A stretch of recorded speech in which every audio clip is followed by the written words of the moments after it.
Mi salida es de la institución y obedece básicamente a la solicitud de renuncia que me hace el señor Vicefiscal General de la Nación en nombre del Fiscal General de la Nación.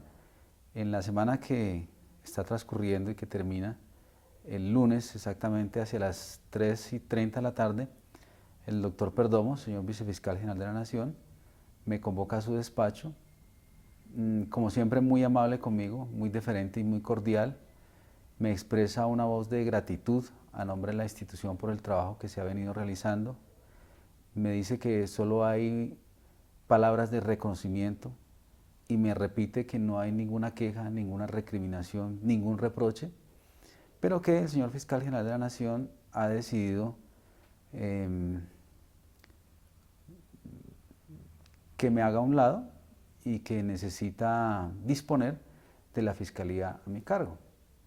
Ante eso, pues yo con toda tranquilidad le digo que entiendo que es una facultad discrecional del señor Fiscal General de la Nación, que hace uso de la posibilidad de tener mi cargo a su disposición, en cuanto que es un cargo de libre nombramiento y remoción, y entonces procedo a hacer lo concerniente para organizar administrativamente lo que corresponde y a presentar mi carta de renuncia como me fue solicitada, la que radiqué el jueves de la semana que está terminando.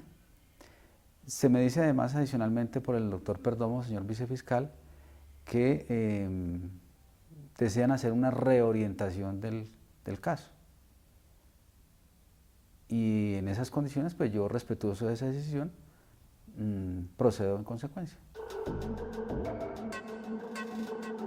Digamos que lo que yo advierto es que, como quiera que vengo trabajando en este caso por algo más de un año, de una manera muy intensa, con toda la energía y todo el compromiso, llego a un punto en el que la investigación está en su mejor momento, está en su pleno esplendor, diría, donde está a punto de tomarse unas decisiones muy importantes, muy trascendentes y que espera el país. Entonces, yo lo que advierto es que al ponerse en evidencia que deben venir unas decisiones tan grandes, que la investigación está en ese punto, pues advierto que no se vería que un fiscal, un solo fiscal, fuere suficiente para ese cometido. Entonces esa reorientación o reorganización, si se quiere, la veo es como el buen propósito de fortalecer el equipo de trabajo en la Fiscalía para que el caso no se desborde frente a la capacidad institucional. Eso es lo que yo veo y así digamos que fue lo que le comprendí al señor Vicefiscal General de la Nación. Lo que pasa es que cuando ocurre esta novedad, digamos, administrativa, que repito, la veo como una cosa absolutamente normal dentro de la gestión pública, cuando uno asume un cargo de estos, que son cargos de confianza, de libre nombramiento y remoción, repito, pues uno es consciente de que en cualquier momento se hace uso de esa facultad discrecional y soberana del nominador y deben hacerse unos ajustes que uno debe respetarlos. Entonces, cuando yo veo esto, le paso un informe escrito al señor vicefiscal con una especie de esquema, de organigrama de lo que voy a hacer, una planeación de trabajo. Entonces le pongo de presente todo lo que viene en curso y lo que voy a hacer. Entre las cosas que le pongo de presente que están por realizarse y que es en lo que estaría trabajando, es, para mencionar lo que tú tocas, el tema de los concejales, y destaco que de acuerdo a la interpretación y valoración de la evidencia que tengo, estaba estructurando imputaciones para 5 señores concejales. También le pongo de presente que estoy trabajando en el proyecto de 5 decisiones de archivo para otros concejales, porque es que pues la gente no puede quedar sub judice ahí per secula y sin una decisión. Entonces, encontré que por lo menos 5 no hay ninguna evidencia que les comprometa y por eso estaba trabajando en el proyecto de 5 archivos. Y además le destaco que es necesario profundizar un poco más en la indagación respecto de otros 9 concejales. Entonces, digamos que no es que porque yo informo que voy a hacer eso, se genere la solicitud de renuncia. Yo no la interpreto así. Yo lo que interpreto, como te he dicho, es que se ve la dimensión de esto, lo grande que viene, lo importante que es, y entonces la institución dice, uy, vamos a ver cómo fortalecemos esto, y lo que yo he escuchado, porque no se me ha dicho nada de manera directa, es que se tiene la idea de fortalecer el equipo de trabajo, y yo confío en que eso sea así, y que los resultados sean muy prontos, porque el país los espera. Yo soy absolutamente optimista de que en el momento en que dejo la investigación, pues resta es, digamos, poco en términos de actividad y es cuestión de tomar decisiones. Para mí me queda muy complicado porque ya estoy dando un paso al costado y entonces yo de cualquier manera, o no de cualquier manera, en todo caso, debo respetar ese principio constitucional de la presunción de inocencia. Y si yo te dijera aquí en este momento, yo le iba a imputar cargos a Pepito Pérez, pues estaría afectando a Pepito Pérez en su presunción de inocencia, pero además fíjate que cuando la persona que encara esta responsabilidad o el equipo que encara esta responsabilidad vaya a analizar la situación y quizás encuentre que Pepito Pérez no está para eso, pues habría un choque de pareceres allí que me parece en este momento no es prudente plantear. Entonces yo tendría que más bien anticipar a decir que respeto profundamente los criterios y ya yo digamos como exfuncionario que casi soy, porque estoy a la espera de que el señor fiscal general de la Nación genere el acto administrativo aceptando la renuncia, ya como exfiscal delegado ante la Corte Suprema de Justicia, pues yo no podría decir que tal o cual cosa o tal o cual nombre, me parece un atrevimiento de mi parte y por eso yo prefiero no mencionar ningún nombre en particular. Allí está el proceso lo terminé digamos, de organizar logísticamente para entregarlo a quien corresponda y basta con quien lo vaya a asumir, que lo mire y le dará, digamos, la lectura que corresponde y creo que ahí están los elementos para tomar decisiones. Yo pienso, es mi parecer y sin vanidades por supuesto y despojado de aspavientos de toda naturaleza, pero pienso que la investigación está en su clímax, está en su mejor momento, está en su máximo esplendor, está en una especie de ebullición. Yo llevo en este caso algo más de un año, encontré un caso, he dicho gráficamente que para un poco hacer un símil ilustrativo, que encontré una semilla plantada. Esa semilla plantada, debo reconocerlo, la plantó el doctor Pavón, Germán Pavón en su momento. Y yo lo que hice fue dedicarme con todo el empeño y todo el vigor a buscar un abono para esa semilla. Y encontré un abono de la más alta calidad. Y entonces puedo hoy decir con toda firmeza que la cosecha está lista, es para recogerla.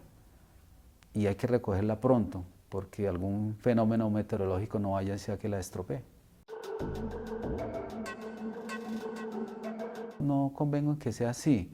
Ese rumor que tú mencionas, pues en verdad en todo este momento no me llegó nunca a mis oídos.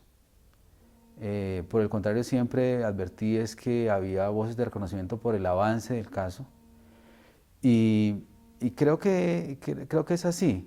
Quizás de pronto uno esperaría mayor fluidez, solo que también algo que le aprendí al doctor Guillermo Mendoza en su momento fiscal general de la Nación es que los tiempos de la justicia no en todo caso coinciden con los tiempos de los medios de comunicación ni con los tiempos del ciudadano del común que está al margen de este ambiente judicial, no coinciden. Entonces, si hubo, digamos que uno quisiera mayor fluidez, pero si no la hubo en su momento, pudo ser un elemento que pudo influir en eso, es que a raíz de la nueva administración en la Fiscalía General de la Nación, pues el doctor Montealegre, que se ha dedicado a gerenciar la entidad, pues delega en el señor vicefiscal un poco como la interlocución con el fiscal del caso. Y el señor vicefiscal general de la Nación, pues también tiene una agenda muy complicada, muy apretada. Yo tuve el privilegio, por gracia de Dios, de ser vicefiscal.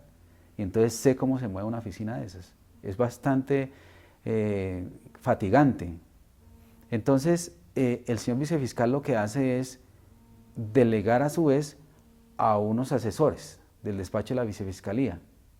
Y eso quizás, me parece a mí, dificultó un tanto la interlocución. Entonces, en esa medida quizás puede haber ocurrido algunas tardanzas, o digamos que no tardanzas, sino que no hubiese fluido de manera suficientemente ágil porque no había una comunicación muy directa por razón de esas agendas. En épocas, déjeme decirle que en épocas de la doctora Vivian Morales, yo conversaba con ella del caso por lo menos una vez al día, es decir, toda la semana, porque ella no hizo esas delegaciones. En esta administración, pues en esa nueva, digamos, visión gerencial, pues hacen esas delegaciones y eso conduce a que no hubiese esa fluidez. Entonces eso quizás puede generar algunas, digamos, trancas en el buen sentido de la expresión para que no camine más rápido. Los señores Nule fueron condenados a casi 15 años de prisión por los cargos de peculado por apropiación por razón del contrato de la 26. Es una condena que nadie esperaba. Nadie esperaba en términos de que la gente imaginaba que iba a ser una condena muy pequeña. Tanto que en primera instancia fue del orden de los 7 años y el tribunal es el que la dobla esa pena. Ese asunto está hoy en día en casación porque la defensa interpuso recurso pendiente del pronunciamiento de la Corte si la admite o no la admite esa demanda de casación. Pero por otro lado está pendiente, y eso debe ocurrir iniciando el mes de noviembre, está pendiente el inicio del juicio contra los señores Nule por otros delitos relacionados con el mismo episodio de la contratación. Y esos delitos son concierto para delinquir, cohecho por dar o ofrecer, falsedad en documento y fraude procesal. Está por iniciarse ante el juzgado 38 del circuito ese juicio contra los señores Nule. Y además de eso también le informé al señor vicefiscal cuando se me pide mi dimisión que estoy avanzando de una manera muy importante en 4 investigaciones contra ellos por temas relacionados o temas del orden nacional, en temas de contratación. Y le pongo de presente al señor vicefiscal que la evidencia me sugiere a mí que hay, digamos, una vocación muy importante de imputación contra los señores Nule por esos temas de orden nacional. Entonces, digamos que en eso queda un poco el panorama de lo que tiene que ver, por decirlo de alguna manera, el componente Nule, en el caso del carrusel de la contratación, como públicamente se le ha conocido. El señor Gómez está con una condena del orden de los 5 años por los cargos de concierto para delinquir. Él aceptó que se había asociado para cometer delitos con el doctor Álvaro Dávila y con el empresario Emilio Tapia. Y además también aceptó un peculado por apropiación por un subcontrato que hizo en la calle 26 de Transmilenio, y también aceptó haber incurrido en el delito de interés indebido en celebración de contratos por una injerencia que aceptó tener o haber tenido en la adjudicación de contratos de malla vial y valorización. Esa condena fue impugnada incluso por la Fiscalía, porque le parece a la Fiscalía que el señor juez de instancia no hizo un estricto ejercicio de dosificación punitiva. Y nos parece que la pena tendría que ser un poco mayor, y por esa razón se impugnó. En este momento está a despacho de un magistrado del Tribunal Superior de Bogotá, y yo no tendría seguridad de que antes de que acabe el año judicial alcance a salir esa decisión, porque lo que tengo entendido, sin que sea una razón oficial, es que ese magistrado está muy ocupado revisando un tema que tiene que ver con el Palacio de Justicia. Entonces eso podría generar alguna demora en el pronunciamiento del señor Gómez. Sin embargo, adicionalmente, y también es algo que le puse de presente al señor vicefiscal en el informe, hay una investigación en curso, va muy bien enrutada, que compromete al señor Gómez con una persona que es un contratista, un abogado contratista, un señor Manuel Sánchez, en un tema relacionado con el contrato de la construcción del hospital de Meissen. En eso está, y se estaba valorando la posibilidad de otros cargos contra el señor Gómez, también relacionado con el tema de este llamado carrusel de la contratación. Pero digamos que ahí quedó en ese punto y ya quien encara esta responsabilidad pues valorará la situación. Pues yo digamos que me entenderás que no puedo referirme en detalle al tema porque, pues para usar la frase manida, pero es pertinente, no puedo quebrantar la reserva, ¿cierto?, del caso. Lo que yo te puedo decir es que la investigación en lo que concierne a él está muy avanzada, muy avanzada. Yo dejé lista la imputación contra el doctor Dávila. Esa imputación la pasé al despacho del señor vicefiscal porque así me lo pidieron, en la medida en que me comunicaron que el doctor Dávila se estaba acercando a la vicefiscalía a tratar de generar una especie de negociación a efectos de lograr un preacuerdo, un acuerdo en el marco de una colaboración. Pero yo he estado marginado de ese aspecto porque eso lo asumió directamente la vicefiscalía. Yo no podría decir, no tengo conocimiento qué colaboración ha ofrecido, cuál ha sido la contrapropuesta de la fiscalía, no tengo conocimiento qué tipo de beneficios. Lo único que sí sé es que está pendiente de hacerle la imputación de cargos y de acuerdo al orden procesal vigente que gobierna este caso, pues asumo que tendría que primero agotarse ese paso para efectos de madurar cualquier especie de colaboración. Es decir, que quien asuma esta responsabilidad, una de sus prioridades seguramente será el tema de valorar la imputación contra el doctor Dávila. El caso de los hermanos Moreno, pues debo decir, no me refiero al caso del señor ex senador, el doctor Iván, porque es un tema de competencia de la Corte, por razón de su fuero, en tanto que la Corte lo juzga en su condición de congresista o excongresista. Allí públicamente se sabe que está en juicio, que están practicando las pruebas propias del juicio. Y en el caso del doctor Samuel Moreno, pues el martes 16 de este mes de octubre está previsto que se desarrolle la audiencia preparatoria al juicio contra él. Eso lo tiene a su despacho el juzgado 11 penal de circuito con funciones de conocimiento. Yo me voy habiendo dejado completamente preparada esa audiencia, esquematizada, planeada, desarrollada, para que solo sea ir y, digamos, abordarla de cara a una audiencia pública, como es la audiencia preparatoria. Pero está diseñada de tal manera que ya están las pruebas a pedir, los descubrimientos ya se hicieron a la defensa, entonces queda como en ese punto. Mientras se resuelve el tema de quién irá a recibirme el caso y el despacho a mi cargo, déjame decirte adicionalmente, tiene 180 procesos ordinarios, tiene 55 asignaciones especiales y además tiene este caso que, si me permites, hace por otros 180. Entonces, no es una empresa fácil la que le espera a quien haya a asumir esta responsabilidad. No quiero decir que no lo pueda hacer, claro que sí, pero habrá que también contemplar esas variables para efectos de que se acierte de la mejor manera en punto a que todas estas responsabilidades pues sigan su dinámica y no se vayan a trancar. Entonces, si como la audiencia ya es inminente y si no se ha resuelto el tema de quién me recibe, debería encararla el fiscal auxiliar, que está con facultad por razón del acto administrativo que nos destaca como fiscales para el caso, que está facultado para realizar ese tipo de audiencias.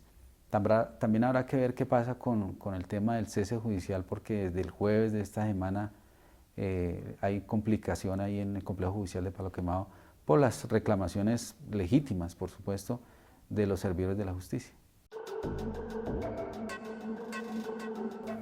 Es bastante grande, sí, es cierto que es un caso donde uno se tropieza pues con una modalidad de corrupción muy grande y muy sofisticada, muy sofisticada. Entonces, lo que yo digamos, puedo decir es que la investigación permite detectar que la administración fue absolutamente permeada por el tema de la corrupción y que los contratos o la contratación pública a nivel distrital se utilizó para sacar ventaja propia. Entonces, el grueso de lo que hemos adelantado, mire que casi que se concentra en el tema del IDU. Pero ahí está la investigación en un punto también muy importante para poder, digamos, tomar decisiones frente a otras entidades, Acueducto, Secretaría de Salud, la ERU, en fin, diferentes entidades del orden distrital donde el modus operandi era muy similar respecto a la adjudicación de los contratos y las comisiones por la adjudicación de esos contratos. Mire, por ejemplo, que yo llevo año y pico en este caso y solo cuando ya no tengo escapatoria le doy alguna información a los medios, pero realmente yo creo que hay que guardar un equilibrio en eso, porque es que en ocasiones estar dando información pues genera una perturbación para el propio desarrollo de la investigación y la puede frustrar. Entonces es mejor eso, ser absolutamente prudentes, pero eso no significa que no se esté moviendo el caso, que no se esté adelantando, que no se estén consiguiendo cosas. Lo que pasa es que el esquema procesal que está diseñado para esto obliga a ese tipo de estrategias, a estar indagando, mirando, buscando la prueba, y eso no lo puede estar uno informando todo el tiempo.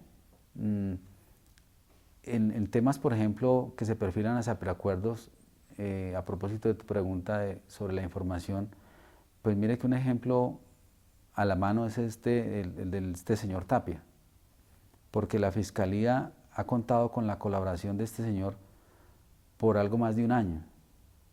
Una colaboración, por supuesto, informal, pero muy productiva, altamente significativa, por toda esa información calificada que se suministró a Policía Judicial. Y eso nunca trascendió. Si hubiese trascendido, se trunca ese propósito investigativo. No se puede avanzar. Entonces, por esa razón, en ocasiones es preferible una extrema prudencia, pero siempre en procura de que el resultado sea satisfactorio en términos de la investigación.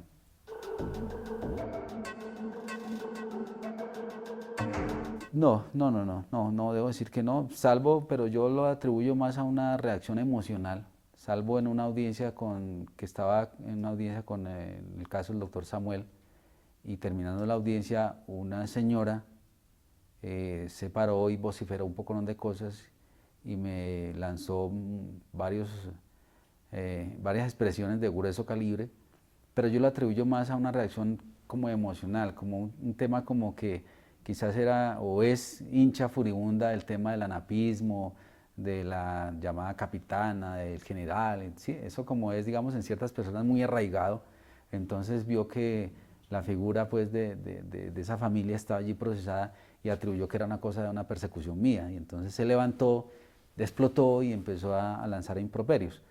Pero digamos que le doy esa lectura.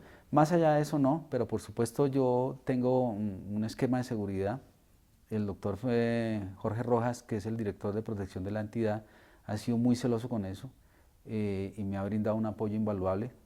Tengo un esquema conformado por unas personas muy profesionales y digamos que no es porque deba cuidarme pues al extremo, sino por meras precauciones que hacen que uno tome esas decisiones absolutamente racionales, ¿sí? Porque yo, digamos, tengo en mi cabeza todo el panorama de lo que pasó, asumo tenerlo, tengo mucha información en mi cabeza y entonces si allí queda una investigación que lo refleja, entonces de cualquier manera puede haber algún incómodo por allí o algún desafecto que me haya ganado por cuenta de mi trabajo, entonces eso hace que uno tenga unas mínimas precauciones. Voy a hacer como una pausa para tratar de asimilar el tema de la vida despojada de la gestión pública. Yo estoy cumpliendo 29 años de servicio a la judicatura, continuos e ininterrumpidos, entonces ha sido unas jornadas bastante fuertes, pero sobre todo a costa y sacrificando a mi familia. Mi esposa y mis dos hijos han sido los damnificados con esto. De manera que yo quiero un poco como darme un momentico siquiera para estar más con ellos. Y bueno, ya miraremos. Dios siempre le tiene a uno grandes cosas. Y cuando Dios le dice a uno, usted va hasta aquí en este momento, es porque ya le tiene reservado algo distinto y mejor.